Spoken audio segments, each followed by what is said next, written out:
Pada kisah yang lalu diceritakan, Anting Wulan tengah dirasuki oleh ruh dari Nenek Ranggis. Dalam keadaan tak sadarkan diri, ia menyerang kekasihnya Raden Sakapalwaguna yang dalam keadaan tidak berdaya.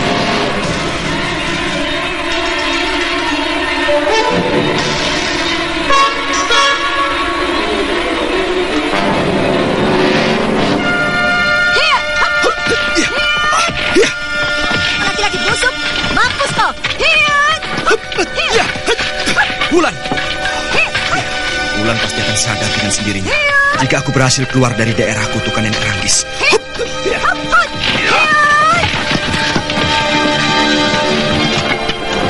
Raden Sakapalwaguna berguling-guling menghindari serangan maut dari kekasihnya sampai akhirnya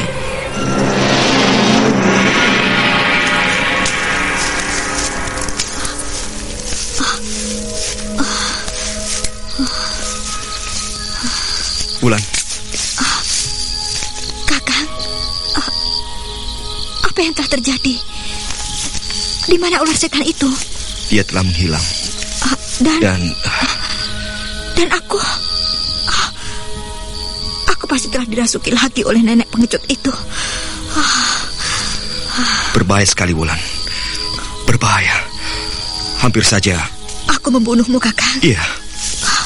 Maafkan aku, Kakang. Aku memang keras kepala. Tapi semua itu adalah karena ular celaka itu. Ular jelmaan Nenek Ranggis yang sial.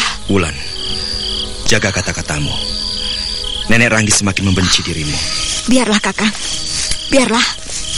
Aku tidak takut. Iya. Aku tahu kau tidak pernah takut menghadapi apapun, Wulan. Tapi kali ini ingatlah, kita berada di kawasan daerah kutukan. Kita harus berhati-hati untuk menilai keadaan. Bersikap waspada bukan berarti takut.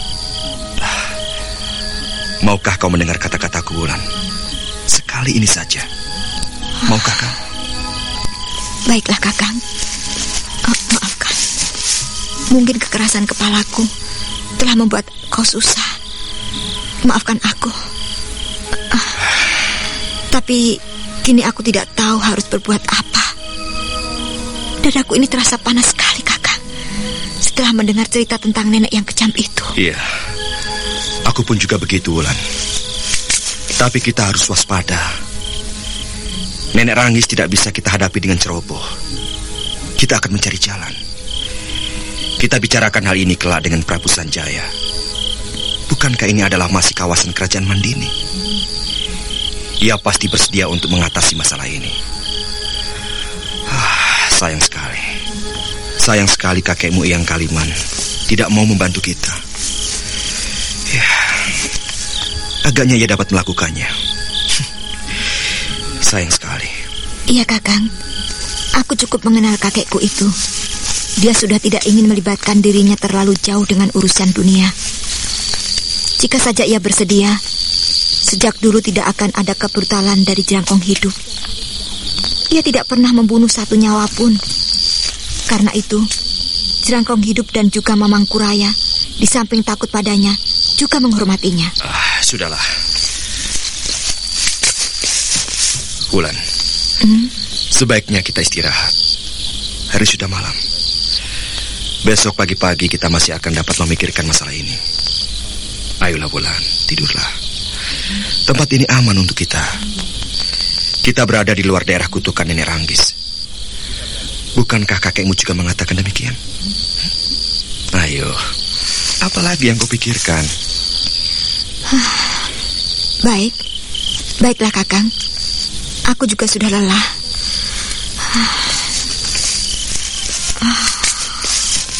Tidurlah, Wulan. Jangan berpikir macam-macam lagi. Iya, Kakang.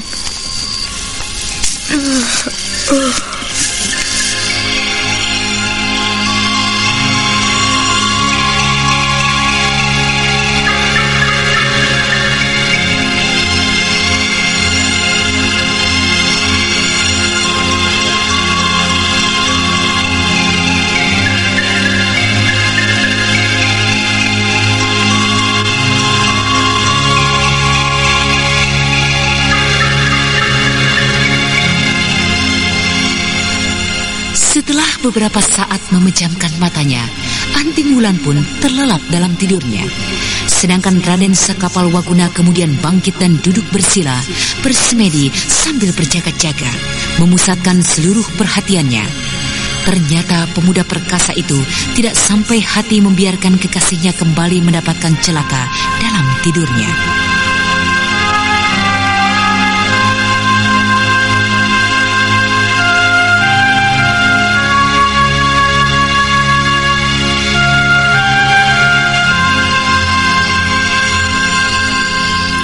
Sementara dalam lelap tidurnya, Anting Wulan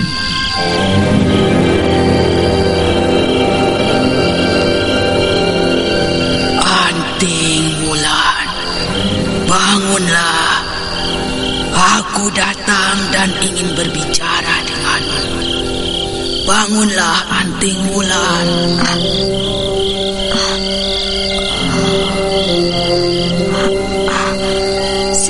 Siapakah kau? Apakah kau tidak mengenali aku? Tidak. Siapakah ini, Nek? Wajahnya buruk dan menyeramkan. Apakah kau benar tidak mengenali suaraku? Suara itu seperti suara Nenek Ranggis yang tadi ku dengar. Ya, suara itu aku ingat. Ku dengar sebelum aku dirasuki oleh rohnya. Apakah kau telah mengenal suaraku? Kau, apakah kau Nenek Ranggis? Ya, benar. Aku adalah Nenek Ranggis. Oh, Kakang Saka, bangunlah Kakang. Kakang tertidur demikian pulasnya. Kakang, bangunlah Kakang. Kakang Saka. Apakah kau takut denganku, Wulan? Apakah kau tidak berani bicara denganku? Aku menemuimu kali ini adalah dengan maksud baik. Sesungguhnya lah aku menyukaimu. Aku menyukai sejak saat pertama kali aku melihatmu. Kau bohong, Nek Ranggis. Kau bohong. Jika kau memang menyukai diriku, tentu kau tidak akan menggangguku dan juga mengganggu Kakang Saka kekasihku. Kau dusta. Aku menyukaimu, Wulan. Sejujurnya aku menyukaimu. Walaupun kau telah menistaku sedemikian rupa, memakiku dengan sebutan dan kata-kata yang menyakitkan, ya menyakitkan hatiku.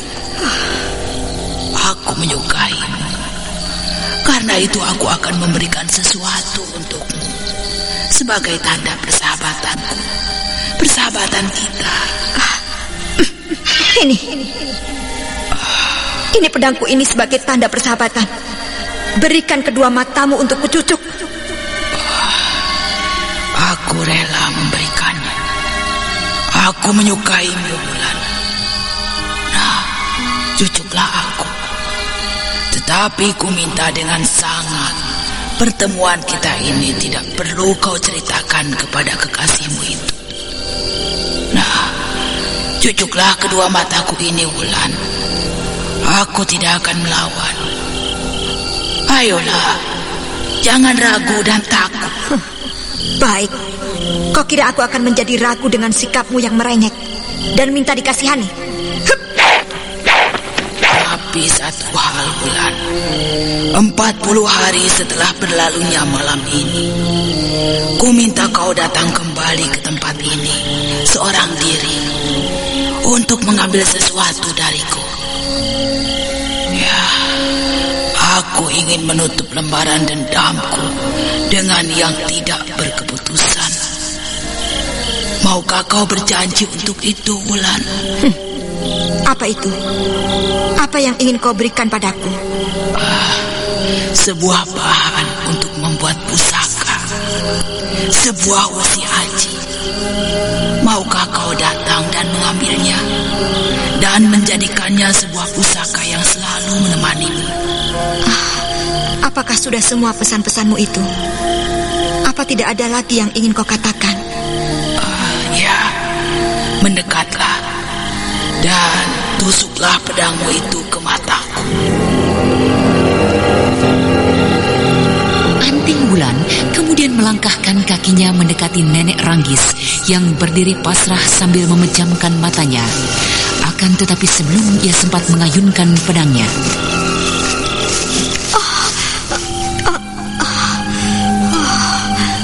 apa yang telah terjadi dengan diriku?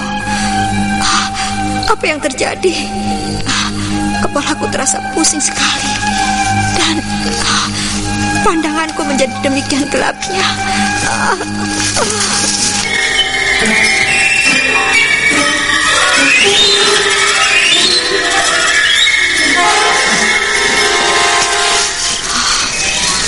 Apa yang terjadi dengan diriku?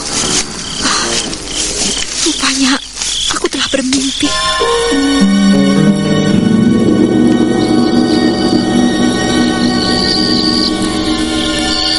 kemudian Anting Wulan memandang ke sampingnya.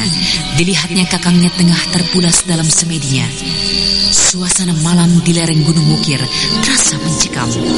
Hawa dingin membuatnya tubuhnya menggigil.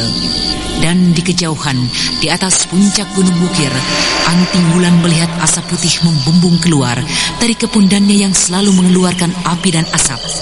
Dan ketika gadis itu kembali menebarkan pandangannya ke muka, ke arah gelapnya bebatuan, darahnya tersiram. Oh, apa itu?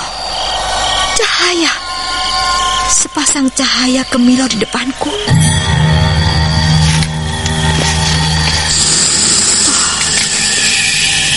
Iblis, ular itu hadir kembali. Aku akan bangunkan Kakang Saka. Laksanakanlah keinginanmu itu, Wulan. Cabutlah pedangmu dan tusuklah kedua mataku ini. Jadi kau telah merasuk ke dalam mimpiku. Aku hanya mengharapkan persahabatan darimu, Wulan. Mengapa Kakang Saka masih tertidur?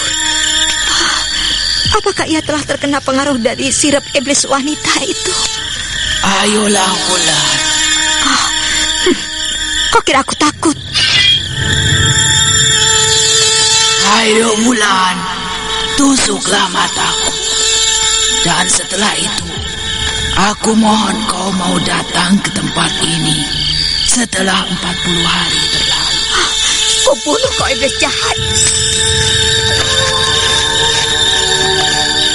Tanpa berpikir panjang lagi, Anting Wulan maju menerjang dan kemudian menusukkan pedangnya ke arah mata ular yang nampak pasrah itu. Dan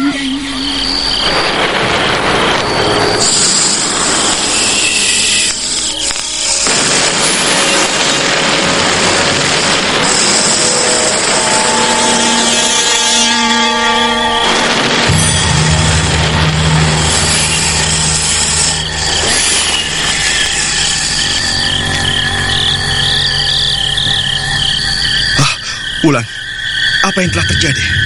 Wulan, menjauh cepat. Wulan, mundur. Ya.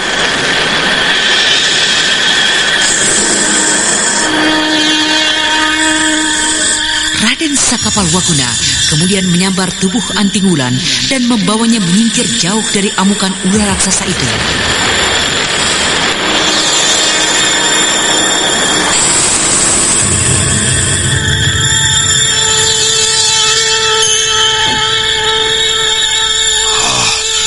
Wulan, apa yang sebenarnya telah terjadi?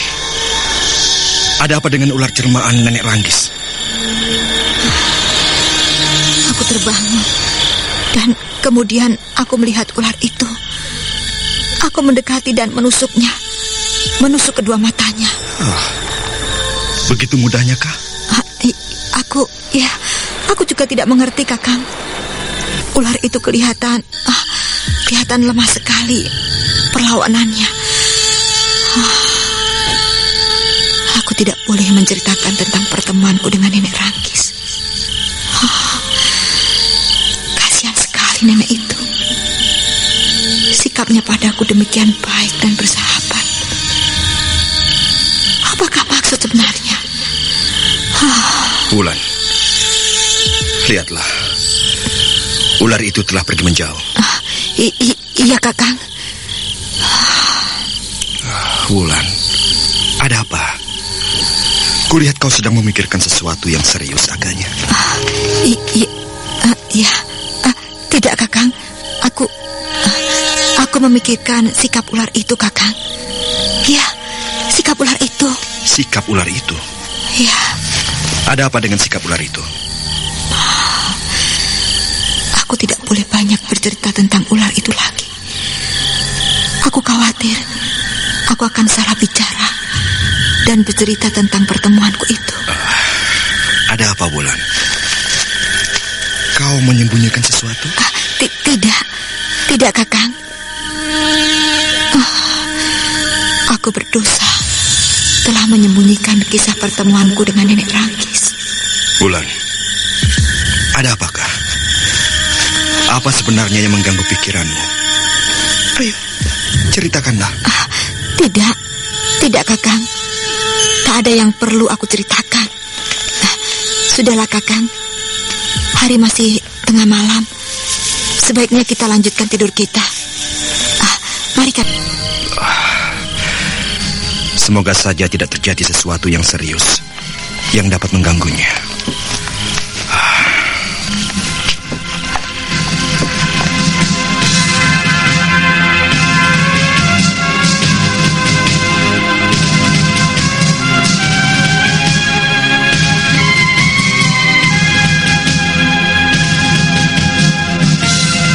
Kemudian Raden Sakapalwaguna bersemedi kembali dan menjaga Anting Wulan kekasihnya yang tertidur di sampingnya.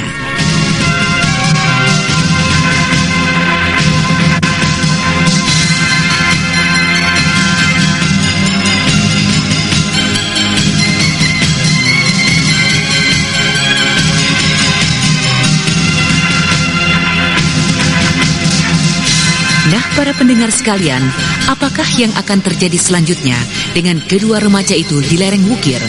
Dan bagaimanakah pula kisah Raden Purbaya, Cempaka serta Raden Sanjaya? Untuk